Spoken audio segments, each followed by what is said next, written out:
Som ny innenfor damping så det et hav av forskjellige produkter å velge, og det ikke alltid like enkelt å finne ut hva slags produkt du skal velge. Jeg har fått veldig mye spørsmål om et produkt fra Joyetech som heter Ego AIO, som et startkit. Vi skal kikke litt nærmere på det.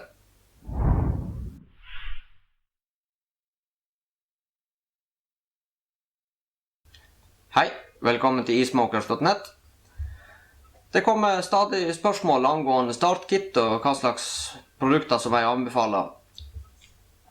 Joyetech Ego AIO, eller All-in-One som det står for, et av de produktene som det blir spurt mest om. Jeg fikk tilsendt mitt fra sigge.se, så jeg kunne gjøre reviewet her, og for å prøve å hjelpe dere som spør på best mulig måte. Joyetech Ego AIO et komplett startkit som kommer med alt det du trenger for å starte med damping. Det som veldig greit med startkit at der får du alt du trenger. Der kabel, det batteri, det tank, coil og ja, alt du trenger for å komme i gang. Det eneste du må kjøpe utenom, det juice. Det ikke noen av hverken startkit eller modder som det følger med juice. Det må kjøpes utenom. Det eneste som juicer følger med, det hvis du kjøper Sigalike, så i kapslene det juice. Men utenom så må du kjøpe flasker med juice, så du kan fylle på. Vi skal ta en nærmere titt på modden. Modden har kommet levert i en solid, skikkelig eske. Det står litt informasjon på eska. Hva som følger med. Batteri og coiler. Ekstra munnstykke. USB-kabel. Og brukermanual.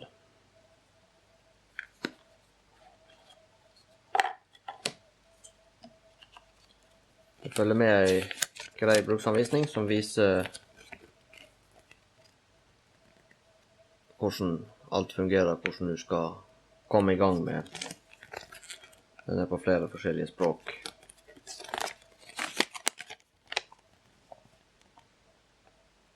Og som ny så det litt viktig at den faktisk leser de her og ser.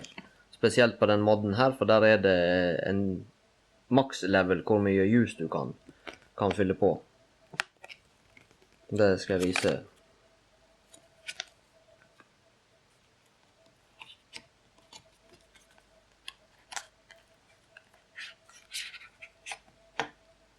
Modden, en liten fin sak.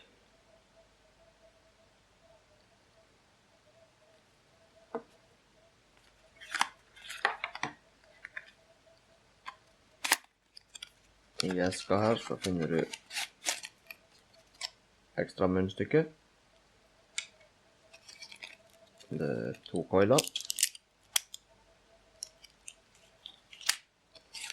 Og USB-ladekabel.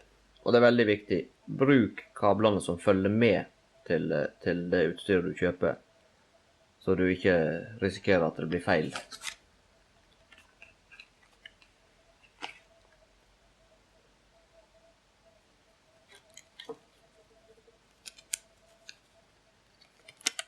Her et garantikort.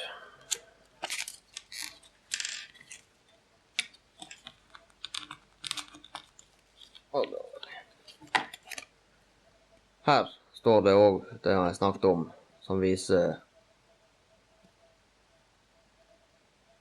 levelen på tanken. Hvis jeg har kamera klart å zoome der.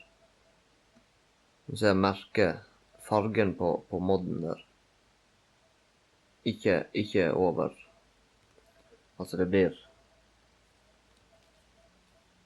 ikke over det røde på min da.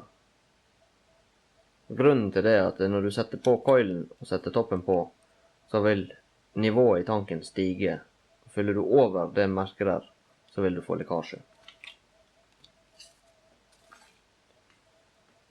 Den har avtagbar drypptipp. Den her litt spesiell, for den har sånn spitback protection, som det heter. Det skal forhindre at juicen kommer opp, og du brenner deg. På en del ljuser så har det en tendens til når du fyrer på modden, så spruter det litt ifra ljusen, og det kan gjøre litt vondt hvis du får det på tunga. Det følger også med en helt vanlig standard 510 trip-tip. Ja, den er 510 den her også, men den her ser du, den har ingen splitback protection. Forskjellen på de, sånn som jeg finner ut, er at du får litt mer damp med å bruke den. Den her bremser litt på luftgjennomstrømninga, sånn at du får litt mindre damp. Men jeg personlig bruker den her, for jeg synes den er greiest. For den ljusen som jeg har brukt tidligere, den har veldig tendens til å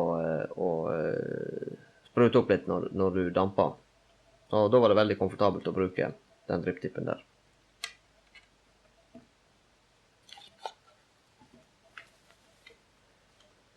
Den har barnesikring, sånn at om du skrur på, så skjer det ingenting. For å åpne den så må du presse ned toppen, og så vri rundt. Så kommer den. Når den kommer, så kommer den uten montert coil. Så det er det første du må gjøre for å komme i gang. Nå har du coilene som følger med.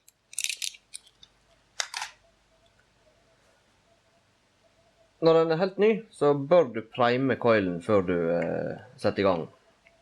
Her er en ljus jeg kjøpte hos Sigge.se. Liquid Voyage. Han heter Straw Nectar Perry. Det er en blanding av jordbær, nektarin og pære. Den er veldig god, så den anbefaler jeg virkelig at dere prøver.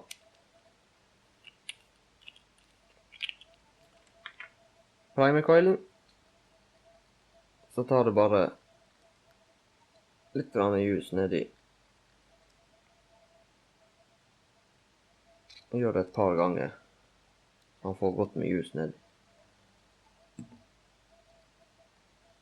Så tar du coilen med det fulle. Skrur på.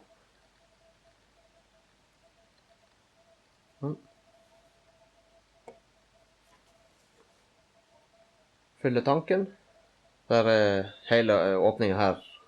Så her kan du bare fylle rett nedi. Det er ingenting nedi du trenger å tenke på å unngå for å få ljus nedi. Det du må passe på her er levelen, at ikke du overfyller.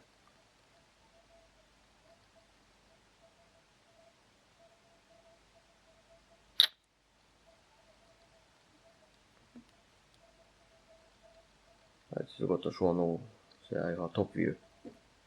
Men nå er jeg akkurat på streken der. Setter toppen på. Og så, nå vil han bare spinne. Da må du på nytt igjen presse ned, og så vri. Så. Her er den klar til å brukes. Når du fyller den første gangen og setter i en ny coil, primer den, la den stå i 5-10 minutter, sånn at ljusen får trekke skikkelig opp i bomullen i coilen. Så unngår du at du kjører den tørr. Den hadde også en veldig stilig funksjon. Når modden er av, du holder inne knappen. Der kommer det lys. Så er det blått lys. Grønt. Lyseblått. Rødt. Lilla. Det er 7 forskjellige innstillinger. Når du skal slå på modden, så trykker du 5 ganger på fyringsknappen. Der det begynner å blinke. Og litt skarplys her. Der er han klar. Lyset det vil lyse når du aktiverer, når du trykker på fyringsknappen. Du kan også velge å slå det av. Jeg synes det var litt stilig med lys. Spesielt hvis du har rett i ljusen, så lyser det veldig godt opp inn i tanken. Selvfølgelig hvis du har en mørk ljus, så vil det ikke skinne gjennom så mye. Du har lufting på toppen. Du ser de prikkene. Nå er han stengt av. Så vrir du han rett ut til sides, så har du full lufting. Den går begge veiene. Du kan snurre hele ringen, men åpningen er på hver side ut av den. Så alt etter hvordan du ønsker, om du vil ha mye hjelpeluft eller lite, så justerer du på ringen. Jeg bruker den på full åpning. Som du ser, så det en veldig liten snedig mod. Han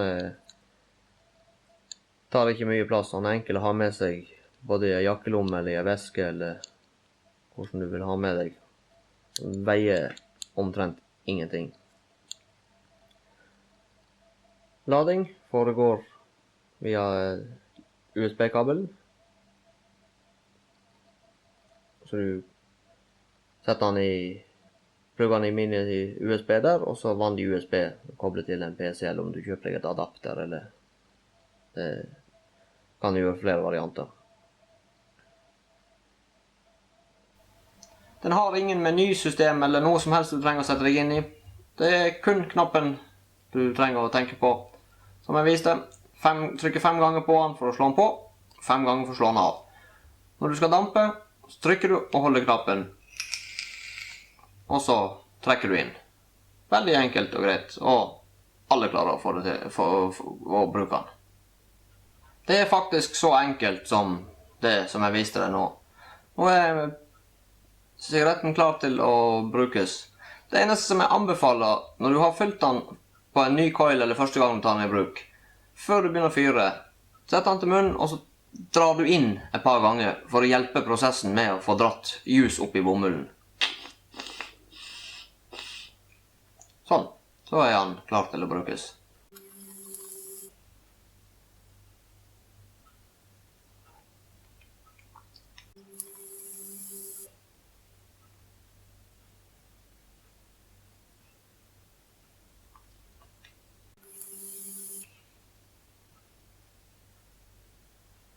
Og du ser, han gir ganske bra mengde med damp.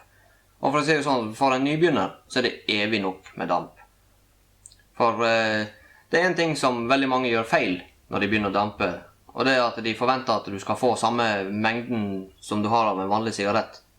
Men halsen din er vant til å få all gifta fra sigarettene.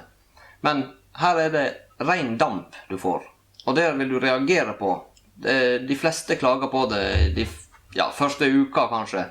Du får litt sånn ekkel følelse i halsen og litt hosting og sånt. Men det går over i løpet av noen dager, og bare halsen får vent seg til. Så vil det forsvinne. Det er derfor også jeg anbefaler å begynne med et startkit. For de har mye mindre mengde med damp, sånn at du ikke får skrekken av. For prøver du med en stor mod med en svær tank på, som leverer enorme mengder med damp, så garanterer du kommer til å gå rett i hosting. Så begynn heller med et startkit, og så kan du øke, når du føler at du er komfortabel med kittet, og føler at du ønsker mer røyk, så kan du heller oppgradere til å kjøpe en større type mod. Den her, han har en 2 milliliters tank, så det er egentlig evig nok på et startkit. Det er begrenset mengde du klarer å dra gjennom en sånn mod som det her. Og når jeg selv begynte med damping, så begynte jeg da han hadde 1,4 milliliter med 1,5 milliliter kapasitet. Og en sånn tank som det der, på slutten så brukte jeg 2 tanker om dagen, før jeg gikk over til litt mer avanserte modder. Så 2 milliliter, det holder stort sett en dag for en nybegynner. Men det skal også sies at kittet her kan fint brukes fordi om du ikke er nybegynner. Jeg bruker å ha med meg modden når jeg får av gårde. Den er veldig enkel å ta med seg. Og han produserer veldig bra smak på jusen. Han gjengir smaken veldig godt. Og har du den på full åpning på lufta, så leverer han egentlig nok damp til at jeg synes det er greit. Så det her, jeg sier at det er et av de beste startkittene som jeg har prøvd. Og den har batterikapasitet på 1500 mAh, så det holder stort sett ut dagen og gjerne enda lenger. Så absolutt et sett som jeg vil anbefale til en nybegynner, og som jeg sier også til de som vil ha en liten enkel mod som de kan ta med seg, som ikke har lyst til å holde på med den store modden ute. Så Joyetech Ego AIO, absolutt et produkt som jeg vil anbefale. Under videoen her så vil du finne link til sigge.se som jeg fikk startkit ifra. De selger komplett startkit for 250 kroner, så det er et utrolig billig startkit. Takk for at du valgte å se på eSmokers.net. Husk å klikke subscribe før du forlater. Takk.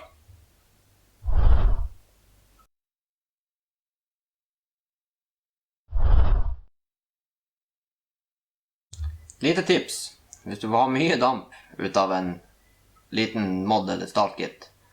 Når du trekker inn, slipp litt luft inn ved siden av munnstykket.